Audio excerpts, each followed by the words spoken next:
Hi, this is Heather from EasyHealthyBread.com with episode 3. So today we're going to depart a little bit from bread and we're going to make an easy, healthy chocolate cake. I thought since Valentine's Day is coming up, we might want to know how to make a healthy sweet. So I dug out a recipe for a gluten-free chocolate cake, and I think that you're going to think it's easy and delicious. To start, we're going to put in our mixer a half cup plus a third cup of sugar and 1 stick of butter.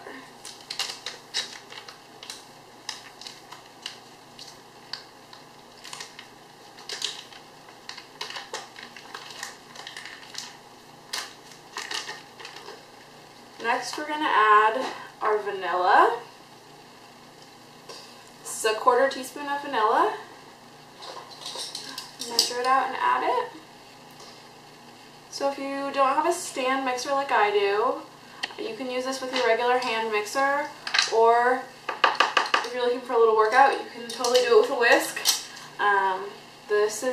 It just takes longer. With a hand mixer, you can do the same times that I'm going to recommend for mixing, and if you're doing it by hand, you'll probably want to do double. So we're going to cream this. Now we're going to add the eggs. This recipe takes 5 eggs, which seems like a lot, but when cooking with coconut flour especially, all recipes are going to call for a lot of eggs. So we're going to add the egg 1 egg at a time while the mixer is going until we get 5 eggs. After you've added all 5 of your eggs, you want to beat it on high for 3 minutes. So set your timer and we'll be back. Okay, so we're back and we beat it on high speed for 3 minutes. You can see it looks pretty fluffy and yellow, pretty soupy. So now we're going to take a separate bowl and mix all the dry ingredients together. So in this bowl, you're going to want to mix 1 cup of coconut flour. I get my coconut flour from a local place called Granary, but I know that Bob's Red Mill makes it. It's a really dry flour and very fine, so you don't have to do that scoop and sweep method that we talked about. What I did was literally, I tipped it out and poured it into the cup and then just leveled off the top to get a full cup. So add a cup to your second bowl, 3/4 of a teaspoon of baking soda, 1/4 teaspoon of baking powder, 1/2 teaspoon of salt, and 1/2 cup of cocoa powder. So I've added all those to this bowl, and I'm just going to mix them together. Nothing fancy, just with a spoon, just to kind of make it even. And what we're going to do is we're going to start adding more liquid to the bowl on and off with the dry ingredients. So I have 2/3 of a cup of 1/2 and 1/2 already measured out. I'm going to start by adding a little bit of that and then a little dry, back and forth until they're both incorporated. So here we go.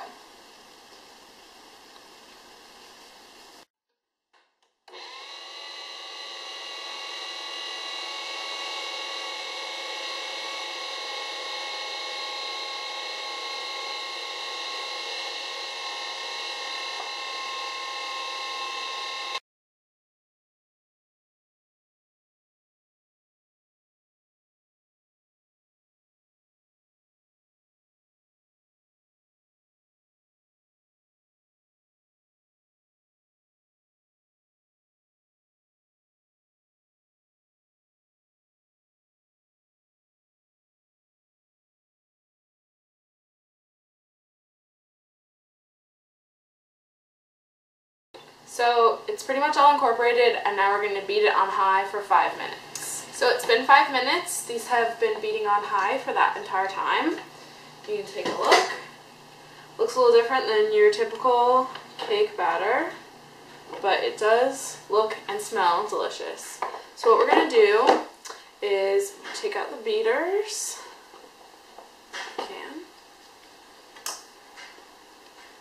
And you can spoon this batter directly into either your cake pan. I'm making cupcakes today, so I am going to put them in my lined cupcake tin that I have ready to the right of me. Now, I'm not actually going to make the entire recipe today. This makes about a dozen. I'm only going to make 4. So actually what you can do is just put this in an airtight Tupperware or even just a Ziploc to save some space, and you can freeze it in your freezer for about a month.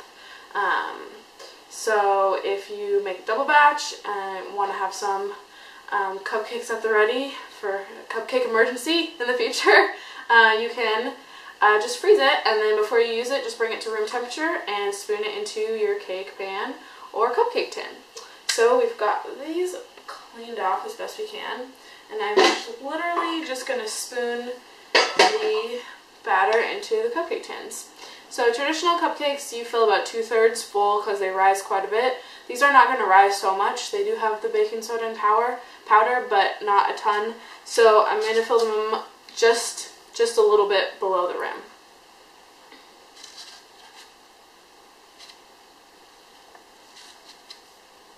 You kind of want to pat it in there because it's not really soupy.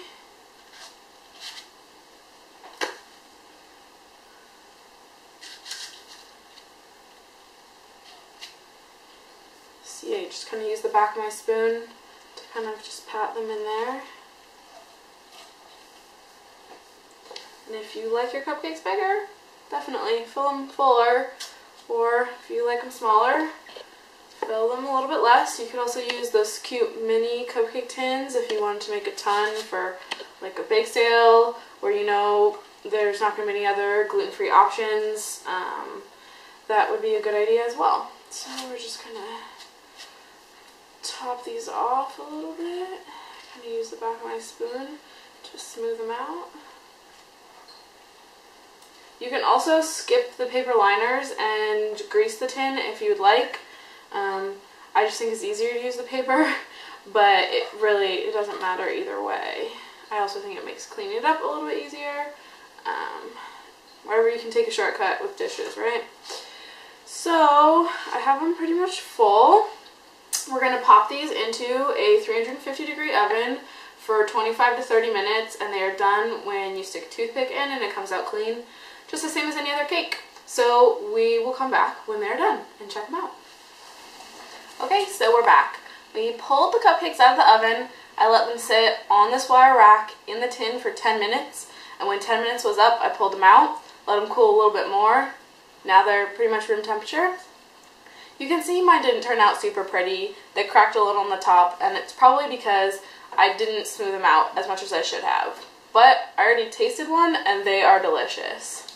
So you can open it up and see a delicious cake in there. Comes out nice and smooth. And that's what they look like inside. They're nice and moist, delicious, and gluten-free. You can taste the coconut a little, but for me that's a positive because I love coconut. If yours cracked on the top and you don't think they're pretty enough, you could definitely do any sort of frosting that you'd like over the top. I'm not a big frosting person, but there's tons you can do out there, and you'll have a perfect treat for your Valentine's Day dessert. So I'm Heather from easyhealthybread.com, and check us out for episode 4 coming next week.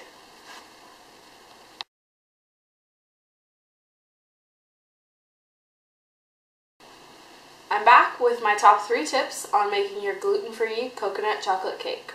So my first tip is double the recipe and freeze some for later. You can see I only made 4 cupcakes in my video, and I have all the rest of the batter in this Ziploc bag. It was a little messy getting it in there, but I got it in and I flattened it out, and I'm just going to put it in my freezer. And when I want those cupcakes next week for Valentine's Day, I'm just going to pull it out, let it defrost in my fridge, probably overnight, and they're going to be back at room temperature. Put them in the cups, and away we go, 350 degrees, the same steps that I explained in the video. So that's a great tip, especially when you want to have extra cupcakes on hand or going to need the time. If you're having a party or something, maybe you just want to make some stuff ahead of time. So that's a great tip. My second tip is to keep coconut flour in the freezer. A lot of coconut flour that you buy packaged in the store has an expiration date, but you can kind of ignore it because if you just buy the flour and keep it in the freezer, you can keep it for months past the expiration date. I don't buy mine in the store, so mine don't have a printed expiration date, and I just keep it in the freezer, and I've never had a problem. And my third tip is be creative. You can use this exact recipe for tons of different stuff. You could cook them in a ramekin for a personal sized cake and serve with some fruit or ice cream, and it would make a fantastic, romantic, easy, healthy, and fun Valentine's Day treat. This has been Heather with EasyHealthyBread.com. Check us out and make sure to share this video with any friends that you have looking for a delicious gluten-free Valentine's Day treat. Thank you.